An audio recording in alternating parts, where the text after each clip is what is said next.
भक्तजनों, आज आप सुने हनुमान और एक किसान का दुख भरी कथा। भगवान गरीब का घर में बेटी ना दे, अगर बेटी दे तो उस गरीब का घर में धन दे कि अपना बेटी को पोषण पालन करे और अच्छा घर में शादी करे। बहुत पहले की बात है, किसी गांव में एक किसान था। उनकी 2 बेटा और 1 बेटी थी। किसान ने अपना दोनों बेटा को शादी कर चुका था। किसान का बेटी बहुत छोटी थी। किसान सोच रहा था कि मेरे बेटा दोनों तो बहुत अच्छे कमा लेते हैं और एक मेरी बेटी है, उसे अच्छा घर बर देख कर हम लोग धूमधाम से शादी कर देंगे। किसान गरीब था, अपना दोनों बेटा का जैसे तैसे पोस पाल करे उन्हें शादी भी करवा दिया और दोनों बेटा अपना पंख पर उड़ने लगा। किसान का एक नियम था कि हर मंगलवार को दिन किसान 1 लड्डू ले जाकर हनुमान जी का भोग लगा देता था। तब किसान अपना काम पर जाता है। एक दिन किसान एक साहूकार का घर में गया और कहने लगा कि मालिक, मुझे काम दीजिए, जो काम होगा मैं काम आपको सारा कर दूंगा। एक दिन उनकी पत्नी कहती है कि आप 1 लड्डू हनुमान जी को ले जाकर भोग लगाते हैं, 1 लड्डू से तो भगवान को पेट नहीं भरेगा। आप उस लड्डू के साथ 2 तुलसी पाता ले लीजिए। हनुमान जी का तो 1 तुलसी पाता से भूख शांत हो जाते हैं और आप खाली लड्डू ले जाते हैं या भोग लगा देते हैं। किसान ने अपना पत्नी का बात सुनकर हर मंगलवार को दिन वो 2 तुलसी पाता और 1 लड्डू ले जाकर भोग लगा देते थे। यही कामना करते थे कि हे हनुमान जी, मेरा बेटा बहू को सलामत रखे और इतना मुझे धन दीजिए कि मैं अपना बेटी को अच्छे घर में शादी कर सकूं। लेकिन दोनों बहू का पसंद नहीं था कि वो हर मंगलवार का बेकार का पैसा खर्चा करे। वो 1 लड्डू कीन कर ले जाता है या हनुमान के भोग लगा देता है, तो क्यों नहीं हनुमान उनकी घर में धन भर देते हैं। सासू माँ कहती है कि बहू, उनकी नियम है कि हर मंगलवार को वो 1 ही लड्डू तो भगवान को भोग लगाते हैं। उनकी पास तो उतना पैसा नहीं है कि भगवान को 2 लड्डू को भोग लगाए, वो 1 लड्डू का भोग लगाते हैं। उससे तुम दोनों को क्या बिगड़ जाता है। ये बात दोनों बहू को अच्छी नहीं लगी। वो कहने लगी कि ठीक है, जितना कमाओ उतना हनुमान के ले जाकर भोग लगाते रहो, हनुमान तुम्हारा घर में धन भर देगा। लेकिन आप लोग मेरे पति से कभी कुछ मत मांगना। सासू माँ कहती है कि क्यों बहू, वो दोनों तो मेरा ही बेटा है और मेरे बेटे के कारण तो तुम दोनों एक घर में आई हो, सुख से रहती हो, सुख से खाती हो।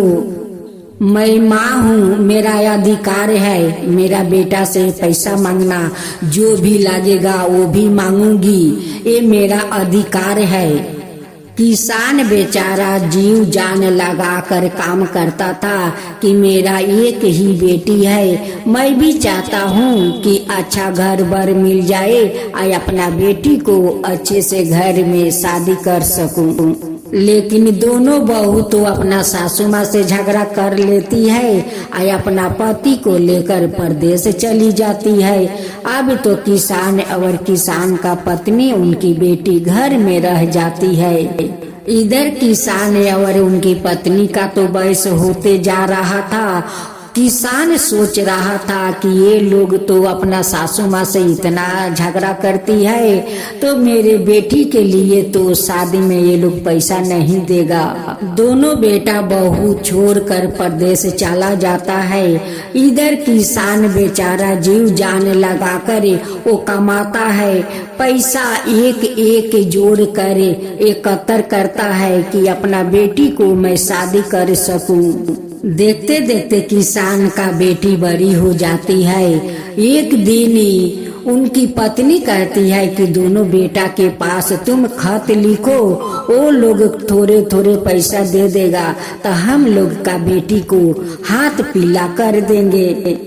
वहाँ से बेटा लोग जवाब देते हैं कि हम लोग का पास अभी तक पैसा नहीं है, हम लोग कहाँ से पैसा दूं। इधर तो बेटी शादी के लायक हो चुकी थी। एक दिन किसान साहूकार जी के पास जाते हैं, कहते हैं कि मालिक मुझे कुछ उधार रुपया दीजिए मेरी बेटी के शादी के लिए। जब मेरी बेटी के शादी हो जाएगा, शादी के बाद आपको सूद समेत सारे पैसा लौटा दूंगा। साहूकार कहता है कि तू तो एक गरीब किसान है, तुझे तो मैं 500 महीना में देता हूँ, और तू मेरा पैसा कैसे चुका देगा। किसान कहता है कि मालिक आप चिंता मत कीजिए, आपका सूद समेत हम सारे पैसा चुका दूंगा। किसान अपना बेटी के लिए घर भर खोज लेता है। लड़का का पिताजी कहने लगे कि आप दहेज कितना देंगे।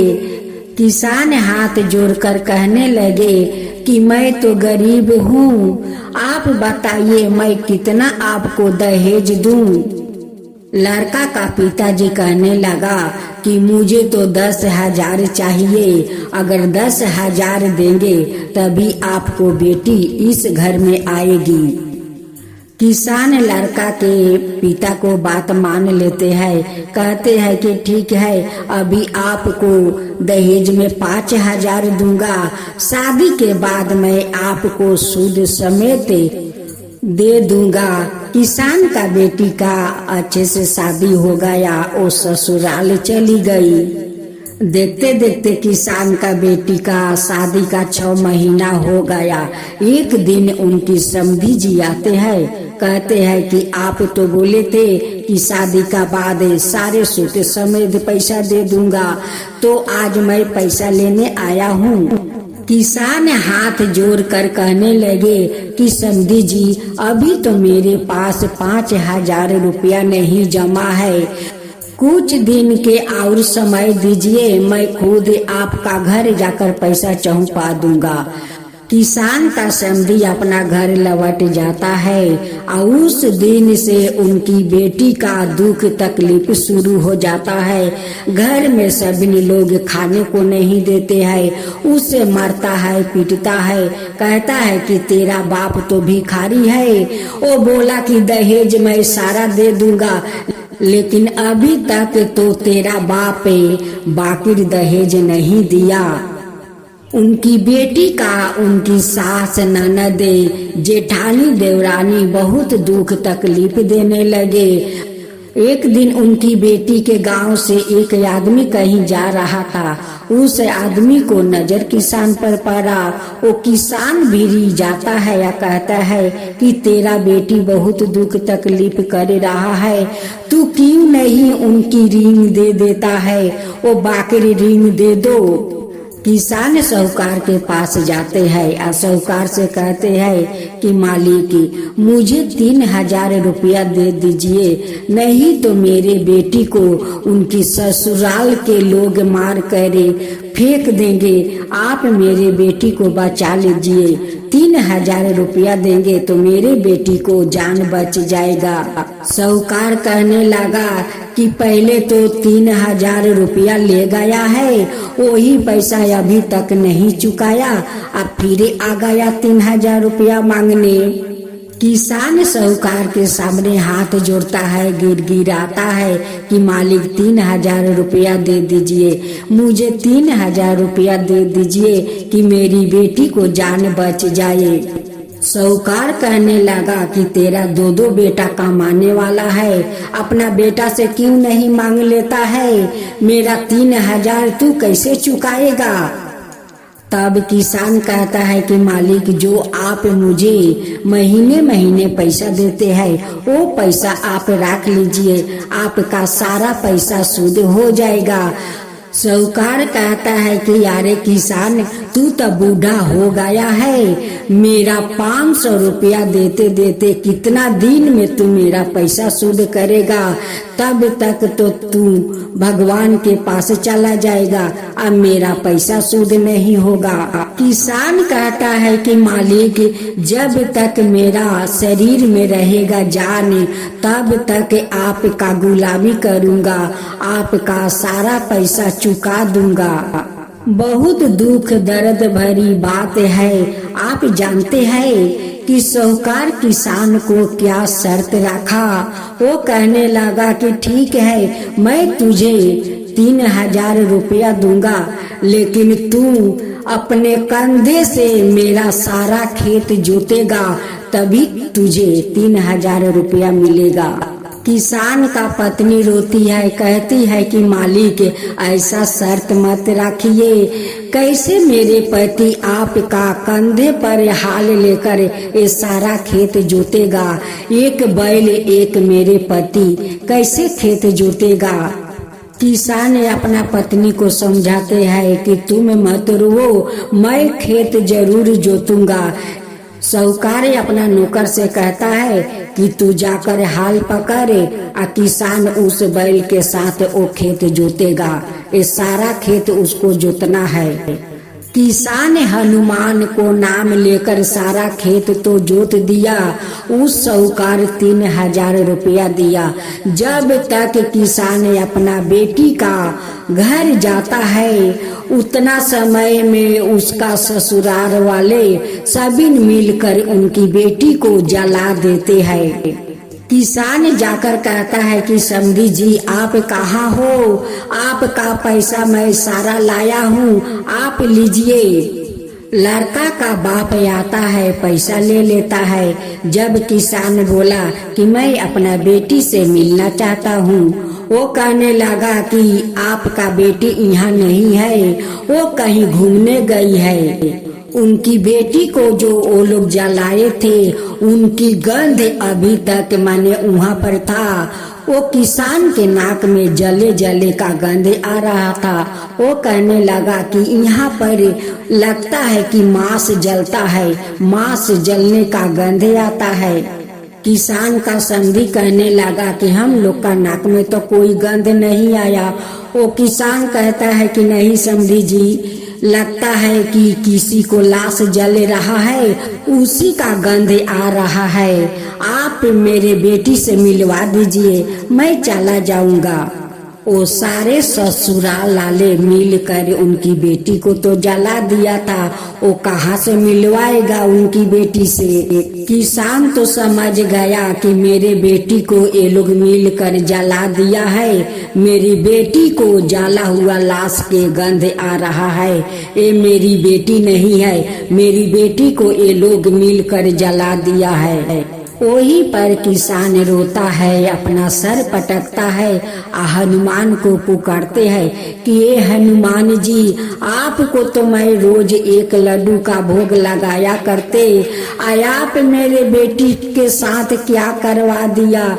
हे हनुमान जी, मेरे बेटी के साथ एक क्या करवा दिया?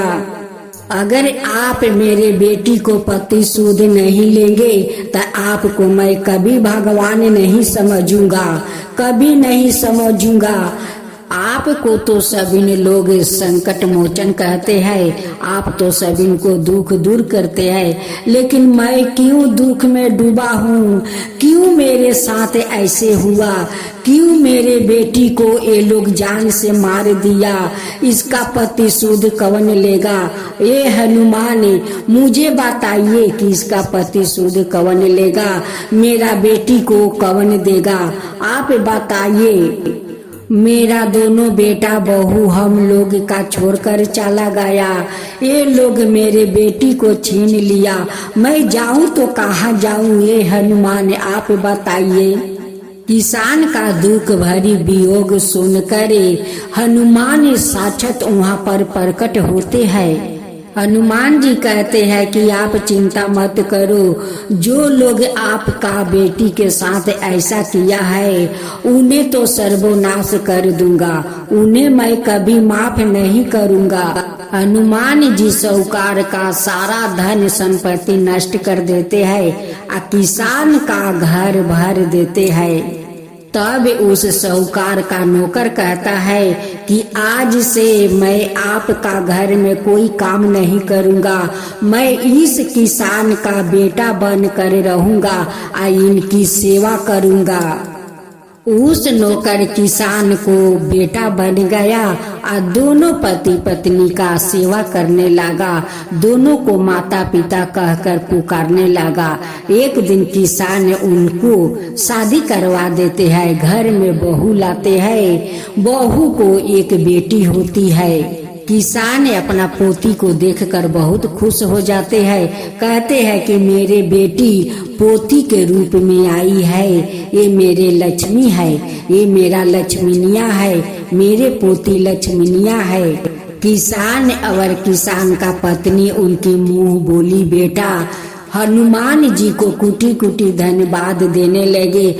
किसान कहते हैं कि हनुमान आप तो सच में लोग आपको संकट मोचन कहते हैं, आप तो जो मुझे बर्बादी किया उसका बर्बादी कर दिया और मुझे अमीर बना दिया, धन संपत्ति से मेरा टूटे हुए घर भर दिया, मुझे बेटा बहू भी दे दिया, पोती भी दे दिया। आपको हम लोग जितना धन्यवाद करें वो कम होगा। हे हनुमान जी, जैसे हम लोग पर कृपा किया वैसा ही सबका ऊपर कृपा करना, सबका दुख दूर करना। हे हनुमान जी, सबका दुख दूर करना। हनुमान जी की जय हो, हनुमान जी की जय हो। अब आप सुने हनुमान जी की आरती। आरती जो हनुमान दुष्ट दलन रघुनाथ कला की, जाके बल से गिर कापे, रोग दुष्ट जाके निकट न जाके। अंजनी पुत्र महाबलधाई, संतन के प्रभु सदा सहाई। आरती की जो हनुमान लला की, आरती की जो हनुमान लला की। देवी रघुनाथ पठाई, लंका जय सीता सुधिनाई। लंका सुकोटे समुद्र सिखाई, जात पवन सुत नाई। आरती की जो हनुमान लला की, लंका जय असुर सहारे, सिया राम जी के काज सवारे। लक्ष्मण मूर्छित परे सकारे, लाए सजीवन प्राण उबारे। आरती की जो हनुमान लला की, पैठी पताल तेरी जन्म करे, होरी रावण की भूजा उखाड़े। भई भुजाय असुर तन मारे, दहिने भुजा संतन तारे। आरती की जो हनुमान लला की, सुर नर मुनि जिन आरती उतारे। जय जय जय हनुमान उचारे, कंचन थाल कपूर लो छाई। आरती करते अनजाना माई, आरती की जो हनुमान लला की। जो हनुमान जी की आरती गावे, बसई बैकुंठ परम पद पावे। लंका विध्वंस किए रघुराई, तुलसीदास स्वामी कीर्ति गाई। आरती की जो हनुमान लला की, दुष्ट दलन रघुनाथ कला की।